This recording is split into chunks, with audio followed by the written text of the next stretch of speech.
Hello, my name is Hunter Neely. I will be going over motivation and leadership in the workplace. This is my fourth or fifth time trying to do this now. I'm trying to get familiar with the PowerPoint software and recording and whatnot. So I apologize. My screen right here will cover some of the slides, but I'm just going to have to get through it this time. So, what is motivation? What does it look like in leaders? What does it look like in the workplace? Let's get into it. What is motivation? That's going to be the internal process that initiates, directs, and sustains behavior, influences how we pursue goals, engage with tasks, and respond to rewards or challenges. In the workplace, motivation impacts productivity, engagement, and satisfaction. As I was just saying, how we're going to look at motivation is why are you doing what you're doing and how well are you doing it? And that can stem from, and we'll get into this, internally, externally, so many different factors go into that. But why are you doing what you do? Why are you coming to work? And how well are you doing your work or your job? And how can a leader get that out of you? Why it matters in leadership. Effective leaders use motivation to inspire and guide their teams. Motivated employees are more committed and productive. It builds morale and fosters a positive workplace culture. A leadership style can either boost or dismantle employee motivation. That's why it's so important to be a leader, and not everyone is a leader, or effective one at least. How you motivate your team is going to take you to the next level over the edge, or it's going to bring you all down, bring your team down, cause internal conflict and whatnot. So I think motivation is extremely important in leadership. I know we're all doing different topics, but I think motivation is one of the biggest ones. I was big on discipline. I do think it's more about discipline than motivation when it comes to a person specifically, but in today's day and age, there's not much discipline. So as a leader, you've got to be able to motivate your team. Intrinsic versus extrinsic motivation. Intrinsic, that's going to come from within, personal satisfaction or passion for what you do. Extrinsic is going to be driven by more things like money or praise, status. Both forms are valuable, but serve different roles depending on the context. I would argue for a really effective team, you want more employees that have that intrinsic motivation. So that way, no matter what happens, it's kind of going to be on them, how well they do their job, if they want to do their job or they like it. But extrinsic is very good as well. I mean, people will work really hard for money. So when everyone needs money, everyone's got to get paid, everyone has bills to pay. So both extremely important. You've just got to know, as a leader, you've got to know your employee. You've got to know, is this the type of person that I'm going to need to, not bribe, but win over more with praise, or do they care more about their paycheck, or do they care more about getting their name on the project and being proud of their work? Maslow's hierarchy of needs, again, as I said, I'm sorry, I'm kind of covering the words here, but really what this is going to be is what Maslow discovered is everyone has these are big umbrella, each one of these, but there's these umbrella topics: psychological, safety, or umbrella, what matters to people in the workplace. There's their psychological, their psycho, their safety, that feeling of love and belonging, esteem, and self-actualization. All are important, all are necessary for a good work environment, a good work employee. And it states that you must have the bottom to work your way to the top. So to get that self-actualization, you need to love where you belong. You need to love and feel belonged. You need to have that esteem. You need to feel safe in your work environment. And you need to be good mentally. Again, yes, you must satisfy the lowest level needs before moving up. And hitting that top is really like, I get it. I understand my purpose now in the workplace. The Herzenberg two-factor theory. This compares hygiene factors and motivation factors. Hygiene, not just brushing your teeth. I remember the first time I saw this, I was like, hygiene in the workplace, what? Salary, work conditions, prevents dissatisfaction. Some motivators look like recognition, growth. They drive satisfaction and performance.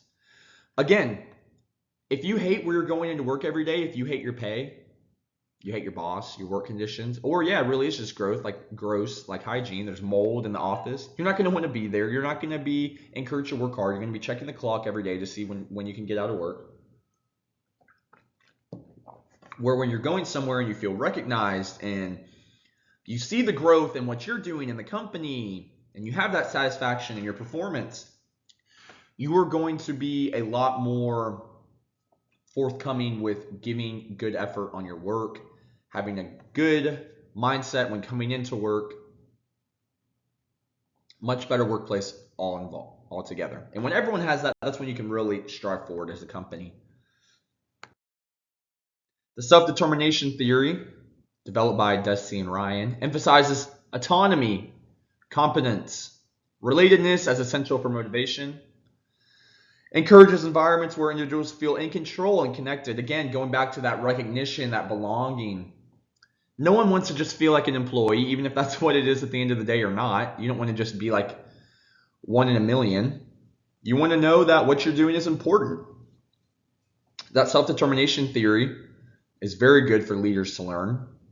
Make your people self-identify with what they're doing in the company. Make them know how important they are. Make them sure they know, hey, I trust you.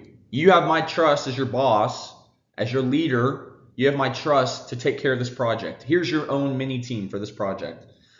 Whatever that may look like. That's really important for people. It's really important for people. These people have lives outside of work. You need to make sure work doesn't just feel like some cell. I guess I'm saying a lot here. Does that make sense? I think y'all get it. What does the real world application in business look like? Google, a perfect example, offers autonomy, creativity, space, and strong feedback loops. A lot of good reviews for people who work with Google in the company, and there's a big reason why they have stayed on top of the internet for so long.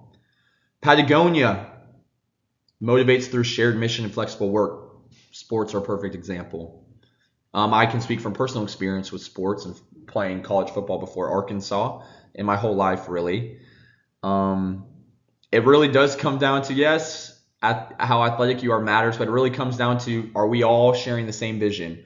When you're putting a year in advance, when you're working a year in advance, you want to get to the state championship, you're working that summer a year before you even have to worry about it. Football even starts. Everyone needs to be on the same mission and have the same vision and have the same sense of purpose and know their role on the team. And we can't see it here, but leaders create systems and environments to foster motivation within. I think Chick-fil-A does a great job of this. I think their managers are phenomenal leaders. There's a reason everyone in there is good energy, and that's why Chick-fil-A dominates. I wouldn't even necessarily say they have the best food, but it's a good environment. It's clean. It has the hygiene. There's a lot of people there. It's efficient. Everyone has the same vision and goal. Everyone has a good mindset.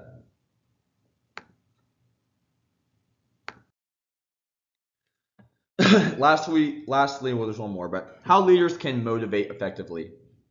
As I was saying, you have to understand what drives each team member. I think that's the most important. As I grow up, I'm realizing how crucial stuff like this is to life, but you got to know how to read people. You got to know someone better than themselves. You got to know what someone desires to get the most out of them. Some people, that 48 laws of power, some people learn that to take advantage of people. No. I think you need to learn that to better communicate with people. I think you need to learn that to get the most out of people. It's absolutely essential to be a good leader. You need to know what drives people. You need to know how to read people. Use a mix of intrinsic and extrinsic, of course. Again, everyone's different. I think everyone wants a little of both. It's not just black and white. You got to use a mix. You got to know how to cater to people, cater to their needs. Encourage goal setting and autonomy. Again, encourage that togetherness. Yes, individualism, you have your own control over this, but we're a team. Set goals. I would give a whole crash course, really. I mean, it depends what type of team you're doing, but I would give a whole crash course on goal setting. A lot of people don't understand that. I think they're doing a lot better of teaching that in schools now on what it really looks like to set goals, what it really looks like to set short-term, medium, long-term goals, and how to achieve that. But absolutely, I think your team members need to know that.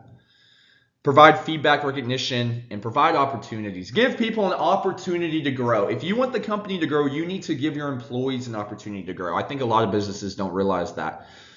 If you don't trust someone, don't hire them, right? If you don't see any potential growth, don't hire that person, I think you want the company to grow, you got to let your people grow. And again, I'm not the money man, so I know there's so much more that goes into it, but you got to give your people a chance for promotion. You got to give your people a chance to show they can do more. Then your company will only grow from that. Provide feedback. Be one-on-one. People want a connection. If people really respect you as a leader, they want to be around you. Necessary. All these are necessary. So to sum everything up, motivation is at the heart of effective leadership. Absolutely. By understanding theories and applying them, leaders can inspire sustained excellence. The theories are very important. I do think the most important is that at the end of the day, we need to realize that we're all human beings. This isn't an AI robot system. AI is everywhere now. We're all humans. Someone's not going to perfectly fall in line with this theory and I need to cater in this way and they'll like this and then they'll get their work done. No, we're humans. There's good and bad about us. We fluctuate. Again, as I said, these people have real lives outside of work. You need to keep that in mind. It is important to know when you're at work, focus on work and your job and what you're doing for our company. But this isn't Severance. I hope you've seen Severance. This isn't Severance, right? These people have lives outside of work. There's a lot that goes on, so you got to keep that in mind. Motivated teams perform better, innovate more, and stay committed. That goes back to you got to be on that same vision. It is so important to understand your team sees what you see. Your team thinks how you think. You really want to dominate your industry. You really want to grow as an industry. I know the business world, again, I'm young. I'm learning all this now, and I'm seeing it firsthand finally by growing up. But the business world is very cutthroat.